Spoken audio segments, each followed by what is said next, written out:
When potential buyers start walking away from a deal, most sales reps do one of two things. They re-emphasize the value of their product, or two, they offer a discount. Sometimes it works, sometimes it doesn't. But there is a third option as well. That's called downselling. Downselling is one of the most underutilized tools in a sales rep's toolbox. And when you know how to do it right, it can mean a serious boost to your monthly earnings. Hi, my name is Will and I make selling simple. Now, today we're going to talk all things downselling. We're going to cover what downselling is, the benefits of downselling, and of course, how to do a downsell the right way so you can salvage more deals, boost your numbers, and bring in a fatter commission check. That sound good? Okay, let's get into it. So what the heck is downselling anyway? Well, let's start with a definition that hopefully we can all agree on. Downselling is the art of strategically closing prospects when they are on the way out of the door. So when you downsell, you close sales that otherwise would have gone to your competition or would have otherwise just ended up in a no deal. And when you do downsell, you're getting deals done, even if they are a little bit less profitable than what perhaps you would have liked. It's not ideal. Sure, okay, but it is better than the alternative, which is no sale at all. As media sales expert Gavin Pressman told me on a recent episode of the Salesman podcast, if you don't have a best alternative to a negotiated agreement, what they call a BATNA, if you don't have a way of walking away, if you don't have a thought of what you're going to do if you don't get a deal, then you're in trouble, really. Now, this is important because if you don't downsell your prospects, you're going to waste all of the time, the energy, and the resources that you've spent getting the prospect up to this point in the sales process. Think of it like this. Not downselling is like agreeing to buy a show-bound pedigree puppy. You're going to spend a fortune on feeding and grooming and training the dog, driving them to shows, all happy and content that you're going to win some awards, and then you leave them in the car as you go and watch other dogs parading around and getting bows and stuff stuck onto them. You've done the hard work and then you've thrown everything away at the last minute. Clearly, this is going to be bad for the dog and you've wasted a lot of time and energy and resources here as well. Now, let me give you a few examples of how downselling works for salespeople rather than show dog trainers. Let's say that you're selling SaaS or software as a service into the engineering industry. You might have multiple tiers of a service that you can offer a prospect. Say a buyer engages with you and then you go through the entirety of the sales process with them and you know that they should be on your premium tier service. However, at the last minute, something changes within the prospect's organization. They've now had their budgets slashed in half for whatever reason, incoming, inbound recession, whatever it is. At this point, you've invested considerable time into the deal. And so with all that spent time and effort, it's worth downselling them on a different tier service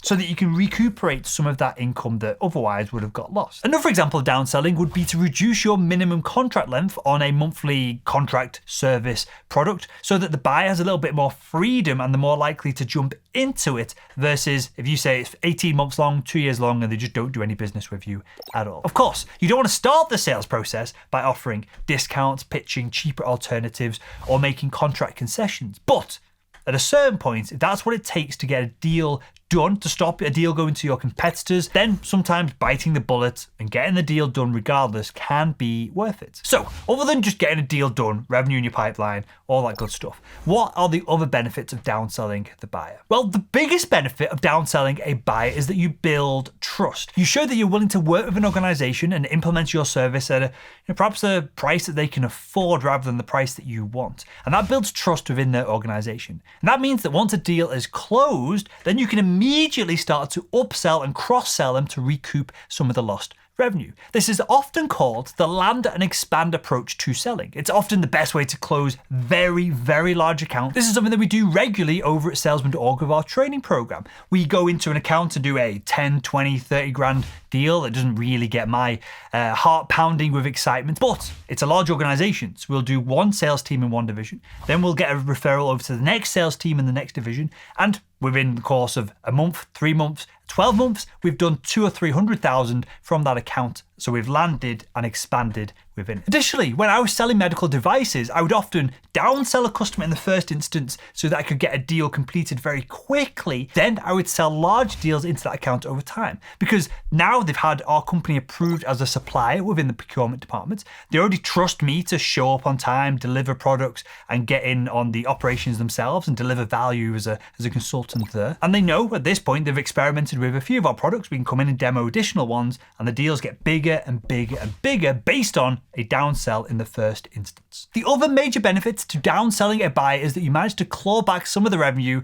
that would have otherwise disappeared back into the marketplace if you got no deal done at all. And although, and I get it, I've been there as well, it might be a bit disappointing for you to not get the deal that you wanted originally, downselling can often cushion a bit of this blow and keep your commissions coming in. And last but not least, it retains customer retention. You don't have to just use downselling when you're working with new prospects. You can even use it on existing customers as well. So if during your quarterly catch-up call with your customer's budgets have changed or the needed features that they want from your product have changed, you can offer a lower tier service to keep them around. Who knows, maybe their needs will change again in the future, and then you can upsell them to a bigger and better package that puts more money in your pocket as well. So last but not least, let's talk about how to actually implement the downselling process. The process of downselling is actually pretty simple, probably simpler than what you think. All you got to do is go into every single one of your sales conversations with what we call a BATNA, or otherwise known as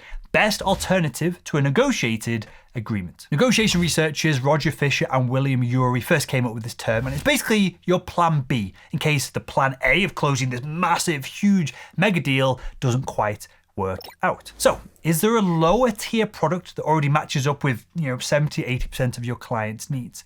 Come into your sales meetings with that information in hand. Have you got a finicky buyer who seems unwilling to commit to a long-term partnership?